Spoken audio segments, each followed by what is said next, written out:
حیرانی ہوتی ہے کہ جب مجلس ختم ہوئی تو باضابطہ ہم پلان بنا کر دوسری مجلس شروع کر دیتے ہیں، اور اسی دیگ پر اور اسی ڈی جے پر اور انہی مائک اور ہارنوں پر ہم ڈانس کرتے ہیں اور ناچتے ہیں اور گاتے ہیں۔ ہم جھوٹے فخر میں مبتلا ہیں کہ ہم نوجوان ہیں، ہمارا کون کیا بگاڑ لے گا۔ کوئی عالم تقریر کر کے گیا ہے تو گیا ہے، وہ اپنے گھر گیا ہے، ہمارا کون کیا بگاڑ لے گا۔ اسی مائک کے ذریعے میرے بھائیوں اور بزرگوں، ایک آدمی تقریر کر کے جاتا ہے اور رات کے 2 بجے اور 3 بجے اسی مائک کے ذریعے سے اس کے کان میں جب گانے کی آواز جاتی ہے تو کتنا افسوس ہوتا ہوگا، دل کتنا چھلنی ہوتا ہے، روح کس طرح تڑپتی ہے، آپ اس کا اندازہ نہیں لگا سکتے ہیں۔ اس لیے کہ بغیرتی نے ہمیں، گناہوں کی کثرت نے ہمیں، ہمارے ضمیر کو اتنا مردہ کر دیا ہے کہ ہمیں احساس تک نہیں ہوتا ہے۔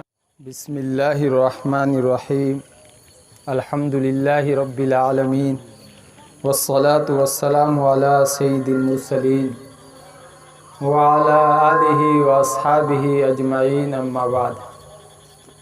محترم بزرگوں اور دینی بھائیوں، اللہ تعالیٰ کا بہت بڑا فضل و کرم، احسان اور انعام ہے کہ اللہ تبارک و تعالیٰ نے ہم سب کو اپنے نام کی نسبت پر یہاں جمع ہونے کی توفیق عطا فرمائی ہے، اور بہت دیر سے ہم اس مجلس میں ہیں۔ ہم نے اللہ تبارک و تعالیٰ کے مقدس کلام کی تلاوت کو سنا، پیارے آقا صلی اللہ علیہ وسلم کی شان میں نذران عقیدت و محبت کو سنا، اور درمیان میں انتہائی قیمتی خطابات سے ہم سب کو فائدہ اٹھانے کا موقع ملا ہے۔ اس وقت اس موقع سے فائدہ اٹھاتے ہوئے میں بھی کچھ باتیں آپ حضرات سے عرض کرنا چاہتا ہوں۔ میرے بھائیوں اور بزرگوں، بحیثیت مسلمان ہم سب کی ذمہ داری ہے کہ ہم اپنی زندگی کا جائزہ لیں، اپنے شب و روز پر غور و فکر کریں، اپنے حالات کو دیکھیں، اور قرآن اور حدیث کی روشنی میں اس کو سمجھنے کی کوشش کریں۔ میرے بھائیوں اور بزرگوں، ایمان والے کی ہر وقت، ہر دور میں یہ ذمہ داری ہے کہ وہ اپنے حالات اور اپنے معاملات کو اللہ اور اس کے رسول صلی اللہ علیہ وسلم کے احکام کی روشنی میں غور کرنے اور سوچنے کی کوشش کرے۔ ہمارے درمیان مختلف قسم کے حالات ہیں، گھریلو حالات، بیرونی حالات، ملکی حالات، مسائل، پریشانیاں۔ اس کے پیچھے اسباب کیا ہیں؟ اس کے وجوہات کیا ہیں؟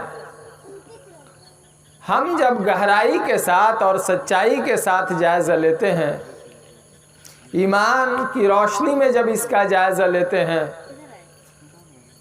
تو اللہ تبارک و تعالیٰ کا فرمان سامنے آتا ہے، وَمَا أَصَابَكُم مِّن مُّصِيبَةٍ فَبِمَا كَسَبَتْ أَيْدِيكُمْ وَيَعْفُو عَن كَثِيرٍ،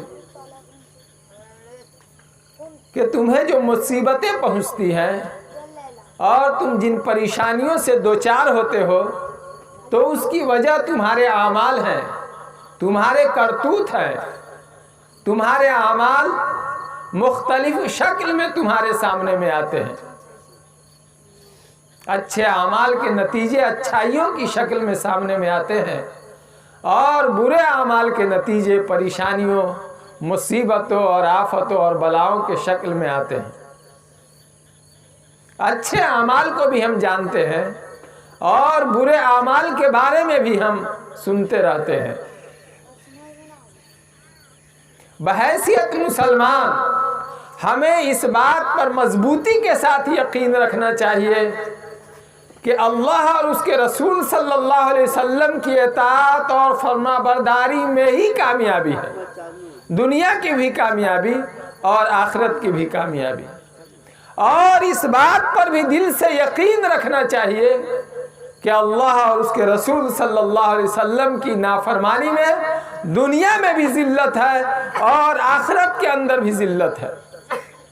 ہم جو کچھ بھی دنیا کے مظاہر میں دیکھ رہے ہیں صرف اور صرف سب دھوکہ ہے۔ اگر کوئی بات سچائی ہے تو وہ یہ سچائی ہے کہ اللہ تبارک و تعالیٰ کی اطاعت اور فرما برداری ہی ایک ایمان والے کو بلکہ کائنات کے تمام انسانوں کی کامیابی کا راستہ ہے۔ یہ جو فسادات پھیلے ہوئے ہیں خشکی میں اور تری میں، ظہر الفساد فی البر والبحر بما کسبت ایدی الناس، جس خالق و مالک نے اس کائنات کو بنایا ہے اللہ تبارک و تعالیٰ سے زیادہ اس کائنات کے صلاح کو اور اس کائنات کے فساد کو کون جان سکتا ہے؟ اللہ تبارک و تعالیٰ نے اعلان فرمایا ہے کہ خشکی اور تری میں جو فساد ہے اور بگاڑ ہے اس کی وجہ ہمارے اعمال ہیں، انسانوں کے کرتوت سے ایک خاص عمل جو انسان کو تباہی کی طرف لے جاتا ہے، ذلت و رسوائی کی طرف لے جاتا ہے، ہلاک و بربادی کی طرف لے جاتا ہے، زندگی سے خوشیوں کو ختم کر دیتا ہے اور فتنوں میں مبتلا کر دیتا ہے، وہ گانا ہے، باجا ہے۔ میرے بھائیوں اور بزرگوں، گانا اور باجا یہ گناہ ہے، حرام ہے۔ آج جس تیزی کے ساتھ ہم گانوں کو اپنا رہے ہیں، مختلف ذرائع سے، موبائل کے ذریعے سے ہو یا دوسرے مائک کے ذریعے سے ہو یا گھروں میں شادی بیاہ کے موقع پر ماں اور بہنوں کو جمع کر کے، مختلف عورتوں کو جمع کر کے ہم گانا گواتے ہیں اور گانا سنتے ہیں، یہ سب حرام اور یہ سب گناہ ہے۔ میرے بھائیو اور بزرگوں، ہم سب کا ایمان پیارے آقا حضرت محمد رسول اللہ صلی اللہ علیہ وسلم پر ہیں کہ پیارے آقا صلی اللہ علیہ وسلم ہم سب کے نبی ہیں، ہم سب کے محبوب ہیں، اور آدمی موقع موقع پر بار بار یہ عہد کرتا ہے کہ ہم اپنے نبی صلی اللہ علیہ وسلم کے لیے جان دینے کے لیے تیار ہیں۔ ہر ایمان والے میں ایک جذبہ اور ایک خواہش ہوتی ہے جس کا لوگ اظہار بھی کرتے ہیں، لیکن میرے بھائیوں اور بزرگوں، لفظوں میں اظہار کرنے سے کچھ نہیں ہوتا ہے، بلکہ محبت کا تقاضا یہ ہے کہ آدمی اپنے محبوب صلی اللہ علیہ وسلم کے اعمال کو اور فرمان کو اپنی زندگی کے اندر اتارے۔ حضور صلی اللہ علیہ وسلم فرماتے ہیں کہ اللہ تعالیٰ نے مجھے رحمت للعالمین بنا کر بھیجا ہے اور مجھے حکم فرمایا ہے کہ میں گانے کو اور باجے کو ختم کروں۔ حضور صلی اللہ علیہ وسلم اپنے بعثت کا مقصد بتا رہے ہیں، دنیا میں بھیجے جانے کا مقصد بتا رہے ہیں، رسالت و نبوت کا مقصد بتا رہے ہیں کہ میں گانے اور باجے کو ختم کروں۔ آپ نے مختلف موقع پر اور بھی مقاصد بیان فرمائے ہیں، میں معلم بنا کر کے بھیجا گیا ہوں، میں رحمت للعالمین بنا کر کے بھیجا گیا ہوں۔ آپ فرما رہے ہیں میں گانے اور باجے کو ختم کرنے کے لیے بھیجا گیا ہوں۔ یہ مقصد بعثت ہے کہ یہ روئے زمین گانوں سے پاک ہو، باجوں سے پاک ہو، لیکن آج جس تیزی کے ساتھ ہم اس عظیم ترین گناہ کے اندر مبتلا ہو رہے ہیں تو انتہائی حیرانی ہوتی ہے کہ محمد رسول اللہ صلی اللہ علیہ وسلم کا ہم نام بھی لیتے ہیں اور انتہائی کھلے طور پر ہم پیارے آقا صلی اللہ علیہ وسلم کے حکموں کی مخالفت بھی کرتے ہیں۔ میرے بھائی اور بزرگوں، حضور صلی اللہ علیہ وسلم نے ایک موقع پر ارشاد فرمایا تھا کہ میری امت میں ایسے لوگ ہوں گے کہ جس کو اللہ تبارک و تعالی بندر اور سور بنا دیں گے، ایسے لوگ ہوں گے میری امت میں جس کے لیے زمین کو دھسا دیا جائے گا، جس پر آسمان سے پتھروں کی بارش ہوگی اور مختلف قسم کے عذاب اور وبا میں مبتلا ہوں گے۔ صحابہ نے پوچھا کہ یا رسول اللہ کیا وہ لوگ اس بات کی گواہی دیتے ہوں گے کہ اللہ کے علاوہ کوئی عبادت کے لائق نہیں ہے؟ کیا وہ اس بات کی گواہی دیتے ہوں گے کہ آپ اللہ کے رسول ہیں؟ کیا وہ نماز پڑھتے ہوں گے؟ کیا وہ لوگ زکوٰۃ دیتے ہوں گے؟ مختلف موقع پر مختلف الفاظ ہیں۔ صحابہ کو تعجب ہوا کہ وہ حضور صلی اللہ علیہ وسلم کی امت میں ہوں گے تو کیا وہ حضور صلی اللہ علیہ وسلم کو نہیں مانتے ہوں گے؟ کیا وہ اللہ کو نہیں مانتے ہوں گے؟ کیا وہ نماز نہیں پڑھتے ہوں گے جس کی بنیاد پر ان پر عذاب آئے گا؟ حضور صلی اللہ علیہ وسلم نے فرمایا کہ وہ اللہ کو بھی مانتے ہوں گے، نماز بھی پڑھتے ہوں گے، زکوٰۃ بھی دیتے ہوں گے، لیکن اس کے باوجود ان پر عذاب آئے گا، مصیبتیں نازل ہوں گی۔ تو صحابہ نے پوچھا کہ اس کی وجہ کیا ہوگی؟ تو آپ نے فرمایا کہ وہ لوگ گانوں کو اپنا لیں گے، گانے والیوں کو الگ اپنا لیں گے اور شراب پینے لگیں گے۔ مختلف جگہوں پر مختلف انداز سے گانوں کی اور گانے والیوں کی زبردست طریقے پر مذمت کی گئی ہے۔ علماء نے لکھا ہے کہ حضور صلی اللہ علیہ وسلم نے جو فرمایا ہے کہ لوگوں کو بندر بنا دیا جائے گا، گانا سننے کی وجہ سے لوگوں کو سور بنا دیا جائے گا، تو ایسا بھی ہے حدیث شریف میں کہ لوگ گانا سنتے ہوئے سوئیں گے، شراب پی کر سوئیں گے، گانے والیوں کے سامنے گانا سن کر سوئیں گے، اور جب اٹھیں گے تو ان کے چہرے مست ہو چکے ہوں گے، سور اور بندر بنا دیے گئے ہوں گے۔ تو ظاہری طور پر ایسا ہوگا، اور علماء نے لکھا ہے کہ ایسا بھی ہوگا کہ وہ ظاہری طور پر تو سور اور بندر نہیں نظر آئیں گے، لیکن ان کی طبیعت کو سور اور بندروں کی طرف مسخ کر دی جائے گی۔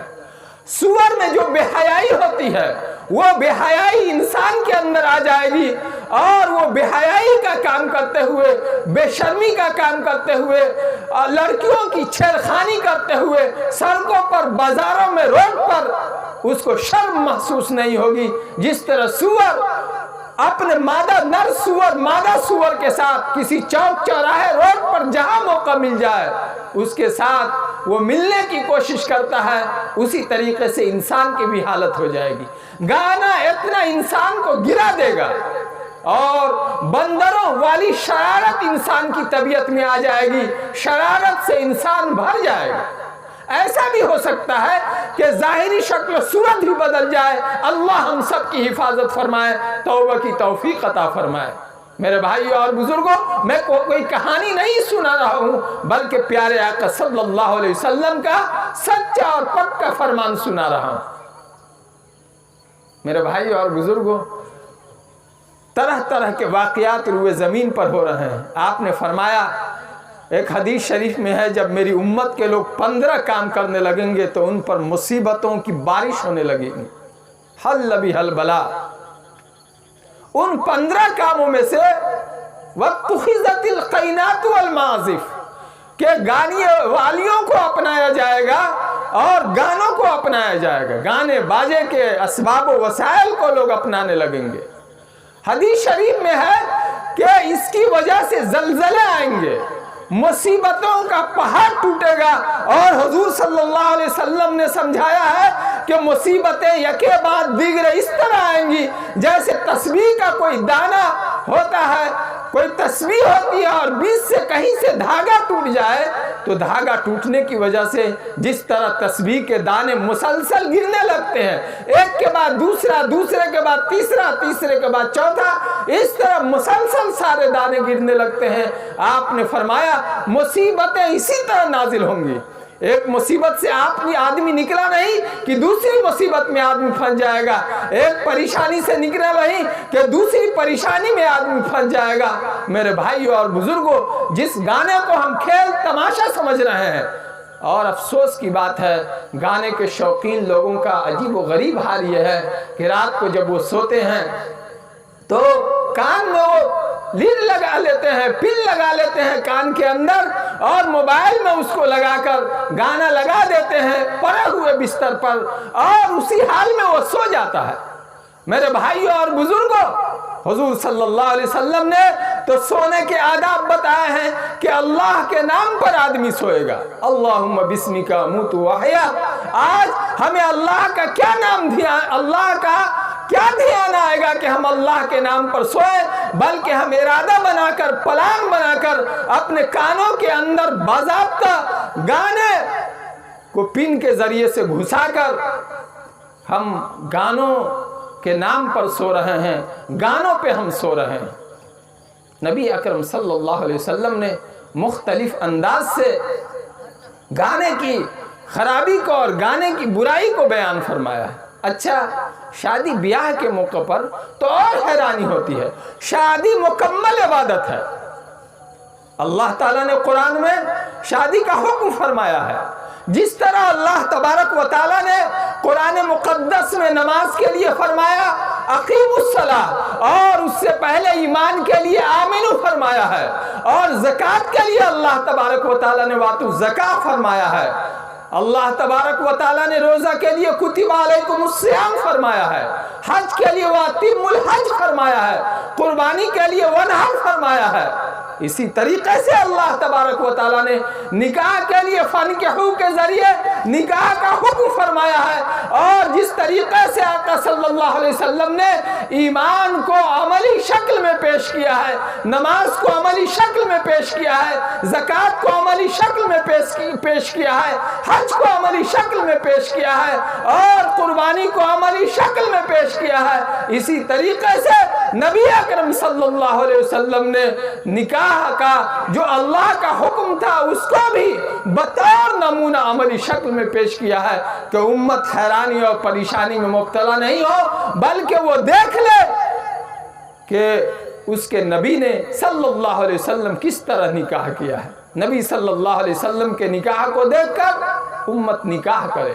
لقد کان لکم فی رسول اللہ اسوۃ حسنہ، کہ تمہارے لیے رسول اللہ صلی اللہ علیہ وسلم کی ذات میں، آپ کی زندگی میں نمونہ ہے.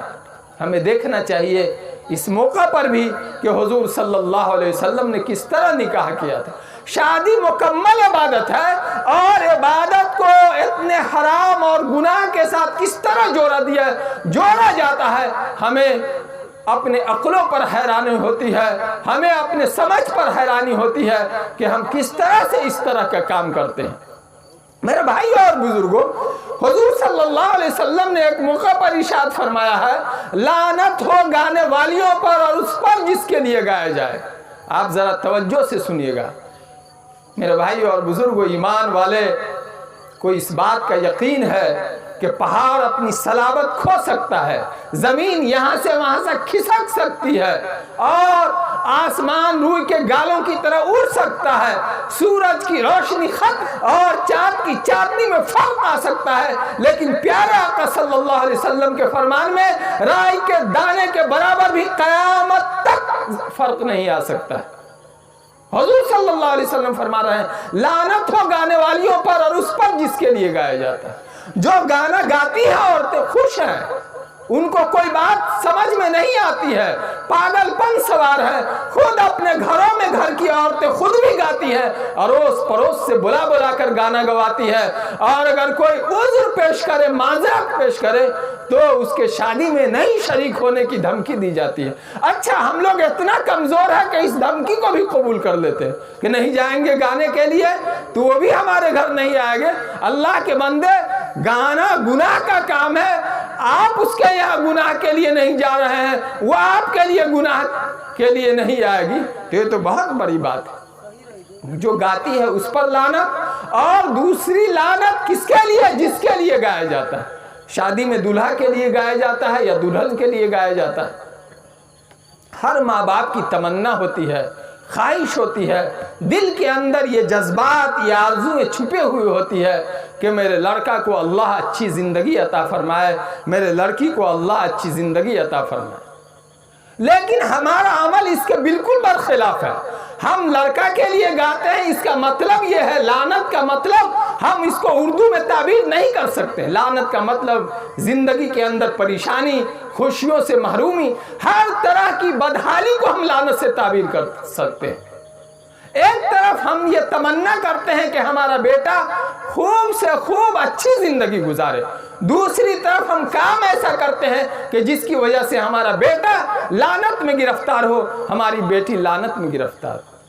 حیرانی ہوتی ہے کہ ہم 10 دن پہلے، ہفتہ دن پہلے اپنے گھروں میں گانا شروع کر دیتے ہیں، اور بات یہیں پر ختم نہیں ہوتی ہے، بلکہ جس وقت نوشہ کو رخصت کیا جاتا ہے اس وقت بھی رخصت کرنے کی دعا ہے۔ علماء سے پوچھئے، حضرت محسن الدین صاحب یہاں پر تشریف رکھتے ہیں، ماشاءاللہ دعاؤں کا خوب اہتمام بھی کرتے ہیں، اور مولانا کی وجہ سے بہت مرتبہ بہت سی دعا یاد آ جاتی ہے۔ رخصت کرنے کی دعا ہے کہ ہم خود جب گھر سے رخصت ہوں گے تو کیا پڑھیں گے، اپنے کسی رشتہ دار کو رخصت کریں گے، کسی کو روانہ کریں گے تو کیا پڑھیں گے۔ حضور صلی اللہ علیہ وسلم نے دعا سکھائے، آداب سکھائے رخصت کرنے کے لیے کہ تم اللہ کے حوالے کرو اپنے بچے کو، اس کے دین کو، اس کے ایمان کو اللہ کے حوالے کر کے رخصت کرو، لیکن ہم گانوں کے ساتھ اپنے بچوں کو رخصت کرتے ہیں اور امید لگاتے ہیں اچھی زندگی کی۔ ہم اپنے بچیوں کو جب رخصت کرتے ہیں گاڑی میں بیٹھاتے ہیں، کسی کو دعا یاد نہیں آتی ہے، بلکہ گانوں کے ساتھ ہم اپنے بچیوں کو رخصتی کی گاڑی میں بیٹھاتے ہیں۔ کیا ہوگا؟ حضور فرما رہے ہیں کہ جس کے لیے گایا جائے گا اس پر بھی لعنت ہو۔ اللہ ہم سب کی حفاظت فرمائے۔ میرے بھائیوں اور بزرگوں، بڑی خطرناک چیز ہے۔ اچھا، گانے کی صورتحال یہ ہے، ہمارے فساد عقل اور ہماری ناسمجھیوں کا حال یہ ہے، کوئی تمیز نہیں ہے۔ آپ دیکھیے گا کہ لوگ مائک لگاتے ہیں، ابھی ہم دیکھ رہے تھے کہ آدمی مائک لگاتا ہے۔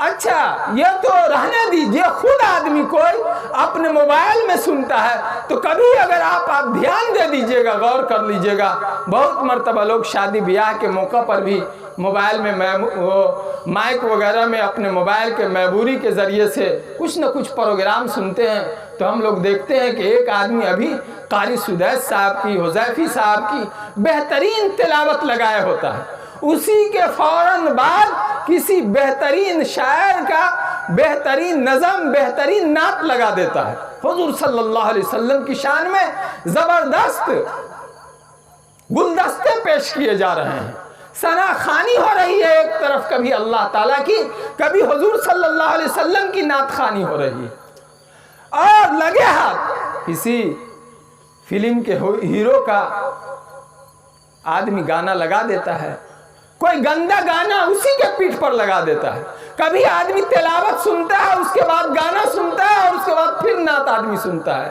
اور آدمی اتنا حواس باختہ ہوتا ہے کہ بیچ بیچ میں کبھی مولانا طارق جمیل کی تقریر سنتا ہے، کبھی کسی اور مولانا کی تقریر سنتا ہے، کبھی اور۔ اللہ کے بندے، قرآن گانا کوئی تمیز ہے کہ قرآن اللہ کا کلام ہے، گانا ایک گندگی ہے۔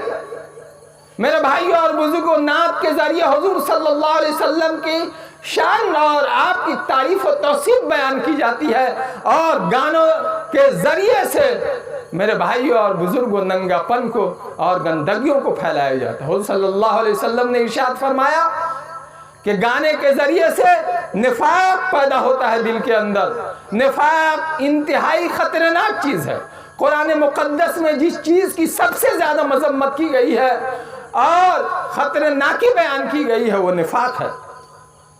کفر اور شرک کے درمیان، ایمان اور کفر کے درمیان ایک خطرناک چیز ہے، ان المنافقین لفی الدرک الاسفل من النار۔ گانا دل میں نفاق کو پیدا کرتا ہے، اور کس طرح پیدا کرتا ہے؟ حضور صلی اللہ علیہ وسلم فرماتے ہیں کہ جس طرح بارش سے سبزہ اگاتے، ایک زمین بالکل آپ کو سوکھی ہوئی، اجڑی ہوئی نظر آئے گی، گرد و غبار اس پر اڑ رہے ہوں گے، لیکن جب بارش ہوتی ہے تو اس پر سبزہ اگاتا ہے۔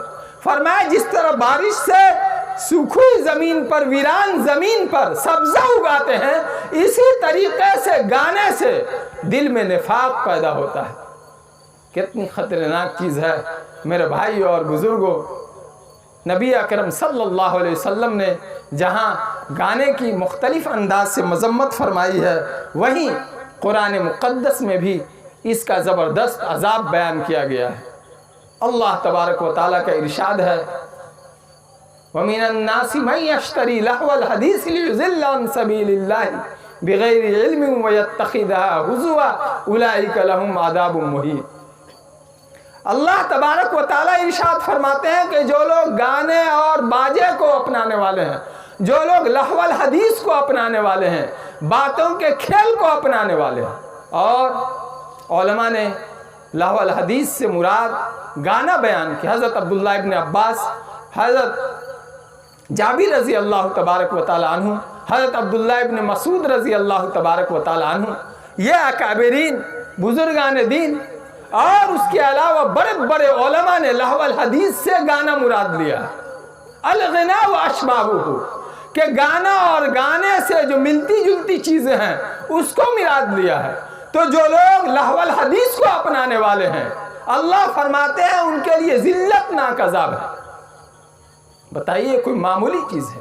اللہ تبارک و تعالیٰ ایسے لوگوں کے لیے دھمکی دے رہے ہیں کہ گانے والوں کے لیے ذلت کا عذاب ہے۔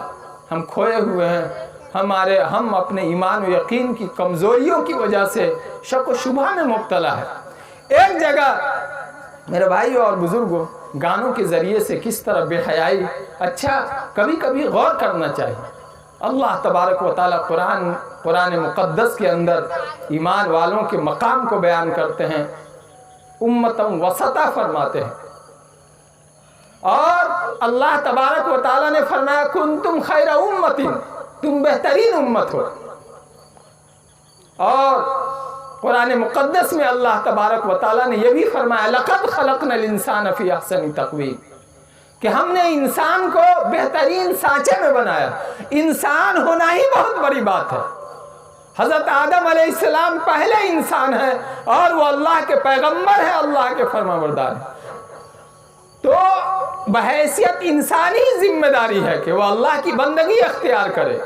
اللہ نے فرمایا کہ انسان کو ہم نے بہترین ڈھانچے میں بنایا ہے، انسان کو ہم نے اتنا اونچا اور اعلیٰ بنایا ہے کہ اس کے لیے مناسب نہیں ہے کہ وہ گھٹیا کام کرے، کہ وہ گانا سنے، زناکاری بدکاری کی طرف جائے اور دوسرے گناہوں کی طرف جائے۔ اور اسلام کا ہونا آدمی کے پاس، آدمی کا مسلمان ہونا، یہ تو بہت بڑی بات ہے۔ فرمایا کنتم خیر امت، کہ تم بہترین امت ہو۔ اور اللہ تبارک و تعالیٰ نے امت وسط فرمایا، یعنی ہر طرح سے باعزت، باعظمت، علم والی امت، کمال والی امت، ہر طرح کی خوبیوں والی امت اللہ تبارک و تعالیٰ نے ایمان والوں کو فرمایا ہے۔ تو ایک طرف ہمارا اتنا اونچا مقام ہے، دوسری طرف ہمارا اتنا گھٹیا کام ہے کہ ہم گانا سنیں۔ اور شادی بیاہ کے موقع پر افسوس کی بات تو یہ ہے کہ جس مجلس کے اندر کئی گھنٹے تک اللہ اور اس کے اللہ اور اس کے رسول صلی اللہ علیہ وسلم کے فرمان کا مذاکرہ ہوتا ہے اور دعا کی جاتی ہے کہ اللہ ہمارے پچھلے گناہوں کو معاف فرمائیے، اے اللہ ہم توبہ کرتے ہیں، یہ دعا کرانے والے لوگ دعا کراتے ہیں، اللہ ہم سب کی دعا کو قبول فرمائے۔ آمین کہنے والے لوگ کس دل اور کس جگر سے آمین کہتے ہیں۔ حیرانی ہوتی ہے کہ جب مجلس ختم ہوئی تو باضابطہ ہم پلان بنا کر دوسری مجلس شروع کر دیتے ہیں، اور اسی دیگ پر اور اسی ڈی جے پر اور انہی مائک اور ہارمونیم پر ہم ڈانس کرتے ہیں اور ناچتے ہیں اور گاتے ہیں۔ ہم جھوٹے فخر میں مبتلا ہے کہ ہم نوجوان ہیں، ہمارا کون کیا بگاڑ لے گا۔ کوئی عالم تقریر کر کے گیا ہے تو گیا ہے، وہ اپنے گھر گیا ہے، ہمارا کون کیا بگاڑ لے گا۔ اسی مائک کے ذریعے میرے بھائیوں اور بزرگوں، ایک آدمی تقریر کر کے جاتا ہے اور رات کے 2 بجے اور 3 بجے اسی مائک کے ذریعے سے اس کے کان میں جب گانے کی آواز جاتی ہے تو کتنا افسوس ہوتا ہوگا، دل کتنا چھلنی ہوتا ہے، روح کس طرح تڑپتی ہے، آپ اس کا اندازہ نہیں لگا سکتے ہیں۔ اس لیے کہ بغیرتی نے ہمیں، گناہوں کی کثرت نے ہمارے ضمیر کو اتنا مردہ کر دیا ہے کہ ہمیں احساس تک نہیں ہوتا ہے۔ ہم فخر کرتے ہیں۔ میرے بھائی اور بزرگوں یاد رکھیے، طاقت و قوت، جوانی اور ہمت یہ ہے کہ آدمی اپنے آپ کو گناہ سے بچا لے۔ المجاہد من جاہد نفسہ المسارع من سارع نفسہ، مجاہد وہ ہے جو اپنے نفس کو قابو میں کر لے، پہلوان وہ ہے جو اپنے نفس کو پٹک لے۔ آدمی اپنا کمزور ہے کہ اس کا نفس اس کو کہتا ہے کہ تم خدا کی نافرمانی کرو، رسول اللہ صلی اللہ علیہ وسلم کے حکموں کو توڑو، تو آدمی اتنا کمزور ہے کہ اپنے نفس کی غلامی کے لیے تیار ہو جاتا ہے اور اپنے آپ کو قابو میں نہیں رکھ پاتا ہے۔ اللہ جیسے کریم ذات کو سر کے بال سے لے کر پاؤں کے ناخن تک ذرے ذرے پر جس احسان ہے، ہم سانس لیتے ہیں تو خدا کی ہوا۔ ابھی دیکھیے کورونا کی بیماری کے اندر آکسیجن کی کتنی اہمیت تھی، کس طریقے سے مشینوں کے ذریعے سے آدمی کے پھیپھڑوں میں سانس پہنچائے جاتے تھے، ہوا پہنچائی جاتی تھی۔ میرے بھائیوں اور بزرگوں، ہم ان آکسیجن کو روزانہ آزادی کے ساتھ لے رہے ہیں، یہ قدرتی طور پر ہے، اللہ تبارک و تعالیٰ کا دیا ہوا ہے۔ میرے بھائیوں اور بزرگوں، اللہ ہم سب کی حفاظت فرمائے۔ ان مریضوں سے پوچھئے کہ لاکھوں لاکھ روپیہ آکسیجن حاصل کرنے میں ان کے خرچ ہو گئے۔ آج ہم فطری آکسیجن کو، اللہ کی پیدا کی ہوئی آکسیجن کو ہم حاصل کر رہے ہیں اور اس اللہ کے خلاف ہم بغاوت کر رہے ہیں، اور صبح کے اٹھ کے شام سے ہم یہ کہتے ہیں کہ ہم نے بہت بڑا تیر مار دیا۔ آپ نے کوئی تیر نہیں مارا، اپنے آپ کو ذلیل کیا، اپنے آپ کو رسوا کیا، اپنے لیے جہنم کا راستہ اختیار کیا۔ ایک ایمان والا جہنم کے راستے پر چل کر خوش ہو جائے تو اس سے بڑھ کے افسوس کی کیا بات ہے۔ اس لیے میرے بھائیوں اور بزرگوں اور میرے نوجوانوں، اصلی جوانی یہی ہے، اور اصلی طاقت و قوت کا کرشمہ یہ ہے کہ بندہ اپنے نفس کو پٹکے، اپنے شیطان کو پچھاڑے اور اپنے آپ کو اس بات کے لیے تیار کرے کہ ہم اللہ کے بندے ہیں، اللہ کی غلامی کریں گے۔ حضرت محمد رسول اللہ صلی اللہ علیہ وسلم جیسے عظیم ترین نبی، سید الانبیاء، فخر الرسول صلی اللہ علیہ وسلم کی ہم امتی ہے، ہمارے لیے فخر کے لیے اتنی بات کافی ہے۔ میرے بھائیوں اور بزرگوں، اگر ہمارا ایسا کوئی ارادہ ہو تو میں آپ سے، سارے لوگوں سے یہ درخواست کرنا چاہتا ہوں کہ ہم اپنے ان ارادوں سے باز آئے۔ اچھا، یہ رواج بڑھتا جا رہا ہے، پھیلتا جا رہا ہے، یہ بے حیائی کے کام ہے، اور معلوم ہے آپ کو بے حیائی پھیلانا کتنا جرم ہے، چاہے وہ کسی بھی قسم کی بے حیائی ہو۔ اللہ فرماتے ہیں ان الذین یحبون ان تشیع الفاحشۃ فی الذین آمنوا لہم عذاب علیم فی الدنیا والآخرہ۔ اللہ فرماتے ہیں کہ جو لوگ ایمان والوں میں بے حیائی کو پھیلانا پسند کرتے ہیں ان کو دردناک عذاب ہے، اور وضاحت کے ساتھ بیان کیا گیا ہے۔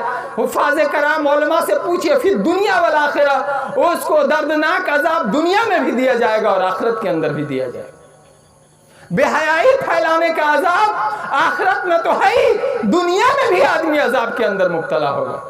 آج ہمیں شادیوں کے بعد بھی خوشی نہیں، شادی سے پہلے خوشی نہیں، عین وقت پر جب رشتہ داریاں سمدھی ملتے ہیں تو اکثر گال پھلاول ہوتا ہے۔ یہ سمدھی اس سے خوش نہیں، وہ سمدھی بیچارہ اس سے خوش نہیں ہے۔ گناہوں کے ساتھ زندگی کی خوشیاں کبھی حاصل نہیں ہو سکتی ہے۔ جو لوگ گناہ کر کے مست و مگن میں ہے، یاد رکھیے ہم اپنے آپ کو دھوکہ دے رہے ہیں۔ سچی خوشی اللہ کی بندگی میں ہے۔ الا بذکر اللہ تطمئن القلوب، دل کا اگر اطمینان ہمیں چاہیے تو اللہ کی یاد میں ہے، اللہ کی بندگی میں دل کا اطمینان ہے۔ زندگی کی سچی خوشیاں اللہ تبارک و تعالیٰ کی یاد میں رکھی ہوئی ہے۔ میرے بھائیوں اور بزرگوں، نبی اکرم صلی اللہ علیہ وسلم نے گانے کی مذمت بیان فرمائی ہے۔ قرآن مقدس میں گانے کہ وبال کو بیان کیا گیا ہے۔ ہم سب کی ذمہ داری ہے بحیثیت مسلمان کہ ہم انتہائی ہمت اور حوصلہ کے ساتھ اس بات کی کوشش کریں کہ ہمارے گھروں کے اندر ہماری عورتیں بھی گانا نہ گائیں اور ہمارے نوجوان بھی اس ڈی جے اور اس ڈیک پر جو ڈانس کرنے کا یہ ایک عجیب وبا آئی ہے اور بڑھتی چلی جا رہی ہے۔ بہت سے ایسے لوگ ہیں جو اپنی نادانیوں کی وجہ سے کوئی کمال کی بات سمجھتے ہیں۔ اچھا، گھر کے ذمہ دار لوگوں سے بات کیجئے کہ بھائی آپ کے یہاں رات میں گانا چل رہا تھا تو کہیں گے یہ بچہ سب کر دیا. اللہ کے بندے, بچہ اور کوئی کام نہیں کر سکتا ہے, صرف گناہ کے لیے بچہ ہے. ہر آدمی آپ اگر راضی ہیں, بات بات پہ آدمی اپنے بچہ کو, اپنے بہو کو گھر سے نکال دیتا ہے, لیکن گانے بجانے پر کوئی بات نہیں. داہا بناتا ہے آدمی, کہیے گا تو کہے گا یہ بچہ سب کرتا ہے. جب تک گھر کا ذمہ دار آدمی, سماج کے ذمہ دار لوگوں میں چوری نہیں ہو, یاد رکھیے گناہ کو حوصلہ نہیں مل سکتا ہے کہ وہ پنپ جائے اور بڑھ جائے. کہیں نہ کہیں جا کر, کہیں نہ کہیں کسی کی پشت پناہی حاصل ہوتی ہے اور آدمی گناہ کرتا ہے اور دوسروں کو گناہوں میں شامل کرتا ہے. یہ جو گانے کو زنا کی سیڑھی بھی کہا گیا ہے, گانے کو زنا کی سیڑھی کہا گیا ہے. گانا آدمی کو زنا کی طرف لے جاتا ہے. اچھا دیکھیے ابھی جو یہ بھوجپوری اور کس طرح کا گانا آیا ہے, کتنے گندے گندے گانے گائے جاتے ہیں. اور شادی کے موقع پر تو اس پر اور حیرانی ہوتی ہے کہ سارے رشتہ دار جمع ہوتے ہیں, مردوں میں بھی سارے رشتہ دار, عورتوں میں بھی سارے رشتہ دار, ماں بہن بیٹی خالہ پھوپھی, یہ رشتہ دار وہ رشتہ دار, اور سارے رشتہ دار جمع ہوتے ہیں. لیکن ایک نوجوان کس طرح سے اتنے گندے گندے گانوں کو اپنی ماں اور اپنی بہنوں کو کے سامنے میں لگاتا ہے اور سنتا ہے. حیرانی, کوئی منع نہیں کرتا ہے. باپ اپنے بیٹے سے نہیں منع کرتا ہے کہ بیٹا تمہیں شرم نہیں آتی ہے, اس گھر میں تمہاری ماں ہے, بہن ہے, خالہ پھوپھی ہے, ممانی ہے, نانی ہے, کتنے رشتہ دار جمع ہے. اور کوئی بھائی اپنے بھائی کو نہیں سمجھاتا ہے کہ تم کتنا گندا کام کر رہے ہو. اور ہماری ماں اور بہنوں پر بھی افسوس ہوتا ہے کہ کوئی ماں اپنے بیٹے کو نہیں کہتی ہے کہ بیٹا تمہیں شرم نہیں کہ تم اتنا گندا گانا لگائے ہوئے ہو. کوئی بہن اپنے بھائی کو نہیں کہا کہ بھائی تمہیں شرم نہیں آتی ہے کہ تم ہم لوگوں کے سامنے میں عزت و وقار کو تار تار کرنے والے گانے لگائے ہوا ہے. کوئی خالہ منع کر دے, پھوپھی منع کر دے, نانی ماما کر دے, ممانی ماما منع کر دے, کوئی مرد منع کر دے, کوئی عورت منع کر دے کہ تم نے اتنے گندے گانوں کو کیوں لگایا ہے. اور اتنے گھروں کے اندر تو چھوڑیے, اتنے مائک کے ساتھ, اتنے ہارن کے ساتھ, اور رات کے اس تاریکی میں کہ آخری شب میں اللہ تبارک و تعالی آسمان دنیا پر نازل ہوتے ہیں اور اعلان کرتے ہیں کہ ہے کوئی ضرورت مند آئے مجھ سے مانگے. رات کے اس سناٹے میں جس وقت آدمی کو اللہ کے لیے 2 رکعت پڑھنا چاہیے, اللہ سے اپنے گناہوں کی معافی مانگنا چاہیے, ایسے وقت میں آدمی فضا کو, ہوا کو گانوں سے اور گندگیوں سے بھر دیتا ہے. اس لیے میرے بھائی اور بزرگوں, کمال خداوند قدوس کی بندگی کے اندر ہے, حیا زیور ہے. ایک جگہ حضور صلی اللہ علیہ وسلم نے فرمایا الایمان بضع و سبعون شعبۃ, کہ ایمان کے 70 سے زیادہ درجے ہیں, 70 سے زیادہ شعبے ہیں. اس میں سب سے افضل لا الہ الا اللہ کہنا ہے, اور آخری درجہ تکلیف دہ چیزوں کو راستے سے ہٹا دینا ہے, اماطۃ الاذی عن الطریق والحیاء شعبۃ من الایمان. اور یہ جو شرم ہے, اچھا یہ سب بے شرمی کے نتیجے ہیں. شرم کو کہا کہ شرم ایمان کا حصہ ہے. آپ نے فرمایا الحیاء والایمان قرنا, کہ ایمان اور شرم دونوں جڑوا ہیں. اگر حیا کہیں نہیں ہے تو سمجھیے ایمان بھی نہیں ہے, اگر کہیں ایمان نہیں ہے تو سمجھیے کہ اس میں شرم بھی نہیں ہوگی. بے ایمانی کے ساتھ شرم نہیں جمع ہو سکتی ہے, بے شرمی کے ساتھ ایمان نہیں جمع ہو سکتا ہے. نبی اکرم صلی اللہ علیہ وسلم سے ایک صحابی نے پوچھا اوصینی یا رسول اللہ, مجھے وصیت فرما دیجئے. تو آپ نے فرمایا اسی کا ان تستحی من اللہ عز وجل کما تستحی رجلا من صالح قومک, کہ دیکھو تم اللہ سے شرم کرو. اللہ ہر جگہ ہے, رات میں بھی اللہ ہے, اکیلے میں بھی اللہ ہے, دن کے اجالے میں بھی اللہ. اللہ عین 12 بجے سورج کی روشنی اور چمک دمک کے وقت جس طرح اللہ دیکھتا ہے, اسی طرح رات کی تاریکی اور سناٹے میں بھی جہاں ان نظروں کو سجھائی نہیں دیتی ہو, اس وقت بھی اللہ تبارک و تعالی اسی طرح دیکھتے ہیں. کہا کہ اللہ سے شرم کرو جس طرح تم اپنے قوم اور سماج کے نیک لوگوں سے شرم کرتے ہو. آج تو شرم کا یہ حال ہے کہ نیک لوگوں سے آدمی اتنا گر گیا ہے کہ نیک لوگوں سے بھی نہیں شرماتا ہے. بہت مرتبہ تو آپ آگے بڑھیے گا بھی نہیں, پیچھے سے لوگ کیسٹ لگا دیتا ہے. دل کے اندر جو بدماشی بھری ہوئی ہے وہ, اچھا یہ ہوتا کیا ہے, آدمی ایک گناہ کرتا ہے, حدیث شریف میں ہے گناہ کیا، توبہ کر لیا، اللہ تعالیٰ دل کو صاف کر دیتے ہیں۔ گناہ سے دل پر سیاہ دھبا لگتا ہے، نقطہ لگتا ہے، لیکن آدمی جب توبہ نہیں کرتا ہے تو نقطہ لگتے لگتے دل اتنا سیاہ ہو جاتا ہے کہ دل پر مہر لگ جاتا ہے، اب اس پر کوئی نہیں اثر نہیں، کوئی تمیز، عالم ہے کوئی تمیز نہیں، ایمان والا ہے کوئی تمیز نہیں، ماں ہے، بہن ہے، بیٹی ہے، کسی کی کوئی تمیز نہیں۔ اسی لیے آپ دیکھتے ہیں کہ قرآن کیا ہے، گانا کیا ہے، قاری حنیف صاحب کی تقریر کیا ہے، مولانا طارق جمیل صاحب کی تقریر کیا ہے، بیان کیا ہے، اور کسی ہیرو اور کسی ہیروئن کے گانے کیا ہے، کوئی تمیز آدمی میں نہیں۔ اس لیے میرے بھائی اور بزرگوں، ہمیں اپنے اندر شرم پیدا کرنے کی ضرورت ہے۔ حضرت ابوبکر رضی اللہ تبارک و تعالیٰ عنہ نے ایک مرتبہ ارشاد فرمایا تھا، اے مسلمانوں کی جماعت، اللہ سے شرم اختیار کرو۔